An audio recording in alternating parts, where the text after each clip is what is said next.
What's up, y'all? It's your man Jay Sands on sports, hip-hop and sports entertainment at its finest. Yeah, that's right, the big kid is at it again. So let's jump right into it, starting off with week 13 of the NFL, and we got New Orleans 5-6 at Atlanta 10-1. Now check this out. This is an NFC South matchup right here. The Saints are basically hanging on by their halos. The Falcons are kind of hot this year, you know what I'm saying? But they're probably mad because it was New Orleans who gave them that one loss. Now check this out. The Falcons, they feel like they gave that game away. They don't feel like New Orleans won that game. So they want to prove they are the better team. But this time, they got to do it on the field and not on the paper. Next, we got San Francisco 8-1 at St. Louis 4-6-1. Now this is a matchup that happened 3 weeks ago. Matter of fact, this is what sparked the controversy between Alex Smith and Kaepernick.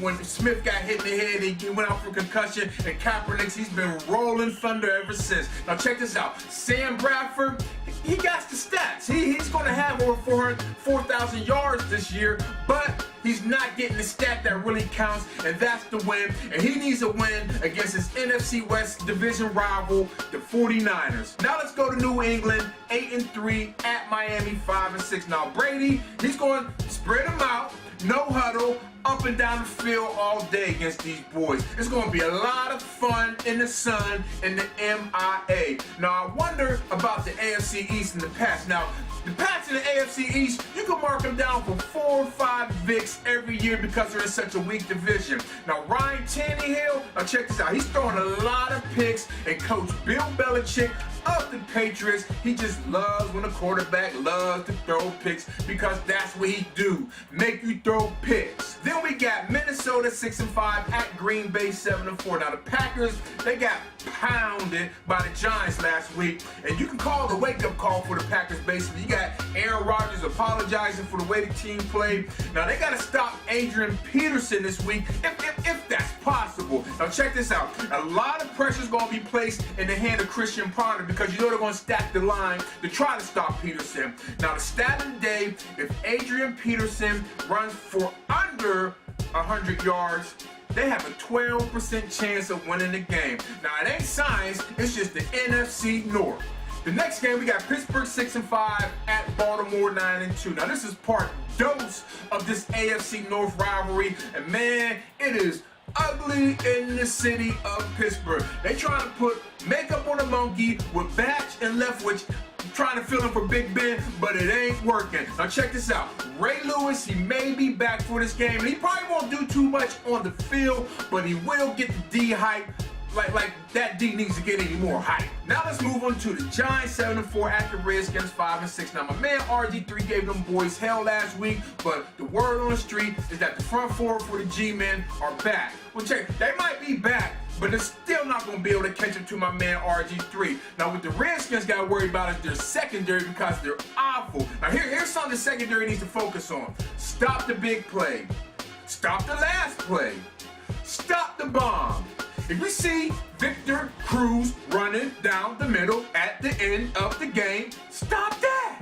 And then we got Indy 7-4 at Lions 4-7. Now it looks like there's a new sheriff in town, and his name is Lucky. That's right, y'all, Andrew Luck. And he's gonna need all the luck he got against the speed pass rush from the Lions. Now Detroit, they can't stop the run. So if Luck is smart, he gonna be handing off the ball to his running backs like candy. Now everybody's upset at Ndamukong Suh because of the cheap shot. They're saying it's dirty.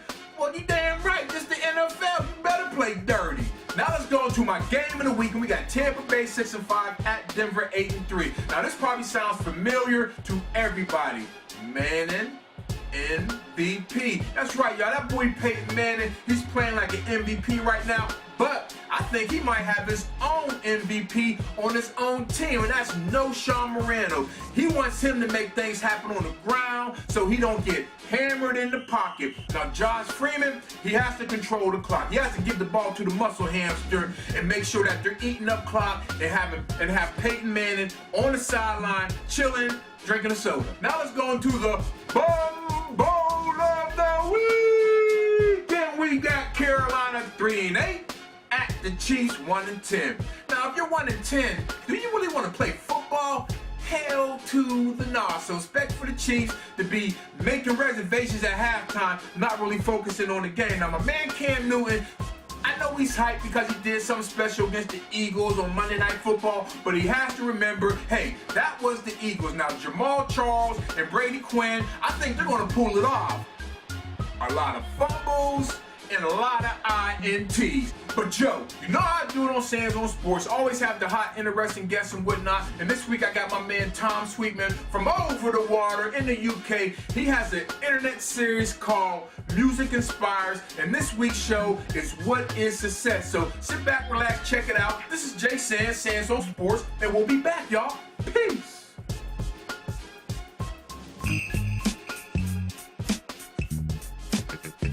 Consistency, longevity, maintaining realness with yourself within the whole process and stuff. Because a lot of times you can get lost within that and stuff. You be successful at one sense, and then as you get go on more and more, sometimes some people make different mistakes and stuff. With how they're thinking about themselves and stuff. Being able to maintain a good standard of living off music, putting out good music, people receiving it well, being able to do like no matter even if it's small tours around the world and stuff like that. And I'm not saying being successful is loads of cars, big BMW, big flash house. So I mean, if I was living in the same flat I am in Finsbury Park now, making music same way, I'll be successful. I mean, making music for the next 10 years. And if I'm doing well, if I'm happy with it myself, where I am, the music I'm making, the money I'm making, if I'm able to keep living without having to do another job, then I'm successful at music.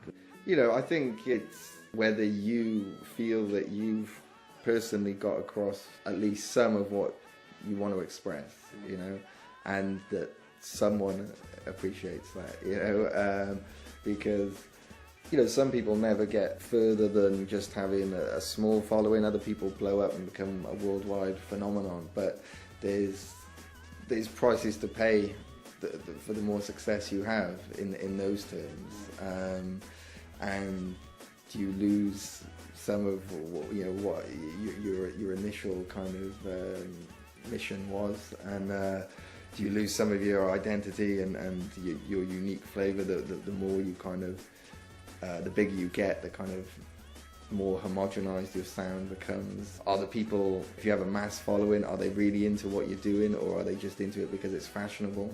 It depends how you define success. A lot of people I think would probably just think in monetary terms, but that doesn't really interest me that much. I mean, as long as I've got enough money to keep doing what I'm doing, then that's fine. Passion for something you do, dedication as well. In regards to DJing, it's something I do 24 hours a day. It's a hobby to me.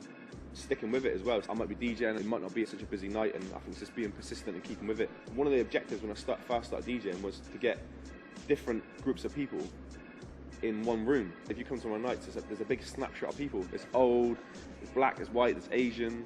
It's a big mix of people, I don't want to sound too cheesy, like I wanted to bring everyone together, like heal the world or something like that. But just for me as a person, it was a big objective, Yeah, one nation in the groove, like George Clinton said. Obviously, it's not just about record sales.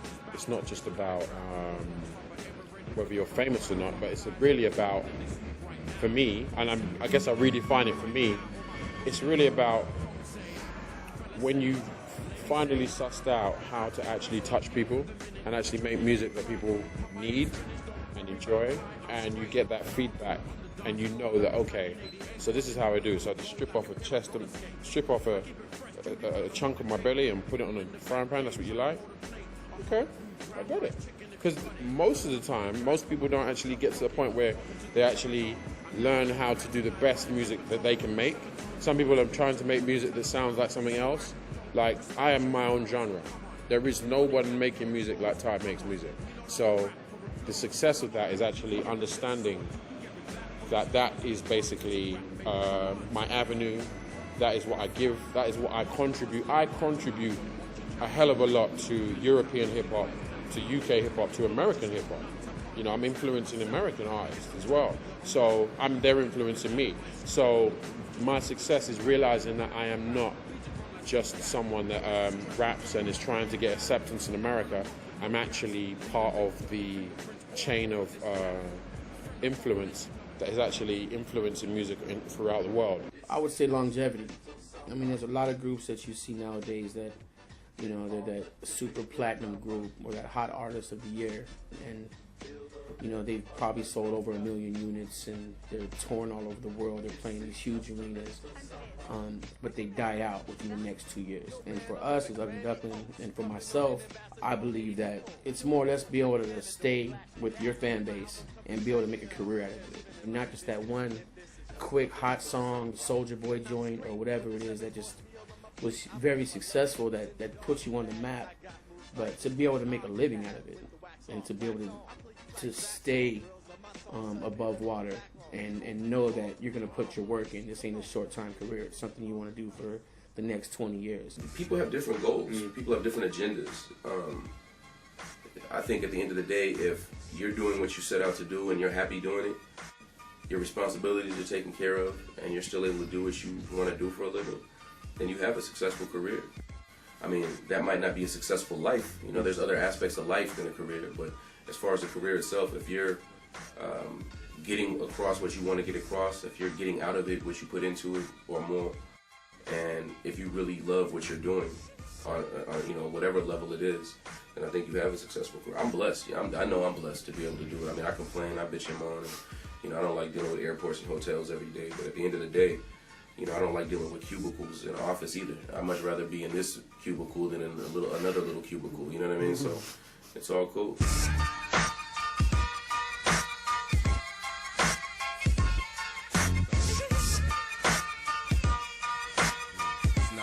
Big up to my man Tom, that was dope, fam. Now let's hook up them shows in the UK so I can take one of them 7-hour flights you did, what I'm saying. But yo, let's go on to the email question of the week. This is from my man Manny in Arlington, VA. He says, Jay Sands, with the Major League Baseball All-Star ballot being presented this week, who would you put in the Hall of Fame first? Well, ain't no question who I'm gonna put in first. My man Barry Bonds, that's right, y'all, the best that ever did it in my generation. Then I'm gonna put in Roger Clemens, the best pitcher of my generation. And then, man, put in Pete Rose, man. It's been too long, man. Y'all been hammering Pete Rose. Put Pete Rose in the Hall of Fame. I know who I'm not gonna put in the Hall of Fame. I'm not gonna put in Mr. High Mighty, always got an opinion, Kurt Schilling, and that's word up. Now let's go on to Who's Hot. And I got the Atlanta Hawks. That's right, y'all. The Atlanta Hawks have won 6 games in a row. Al Horford, Josh Smith, basically showing that the loss of JoJo Johnson wasn't as bad as it seemed. They're fighting for that top spot held by the Miami Heat in the Southeast Division. And I expect the boys from the A to be making noise all season. The Atlanta Hawks, you're hot. Now let's go on to my pick of the week, and I got number 2 Alabama 11-1 versus number 3 Georgia 11-1. Now this is the SEC championship game right here. The Bulldogs quarterback Aaron Murray, he has to make big plays against Bama's defense. Both teams are averaging around 38 points a game, but here's the difference. Georgia gives up 8 more points on defense than Alabama, and I think those points right there will be the difference, so roll Tide. Okay, we're gonna get out of here, but I wanna get one thing clear. I can't stand Notre Dame. Never liked them, never will. Even with a black quarterback, I don't like Notre Dame. But it's great to think about this. If Alabama does win the SEC championship, that will be 2 major powerhouses in the national championship game. That's right, Bama and the Fighting Irish. Now, we all know we have to wait till Saturday to find out, but do remember, after this game on Saturday, we got about 40 more days to wait for the damn game, man. But yo, this is Jay Sands, this Sands on Sports, and I'm out of here, y'all. Peace.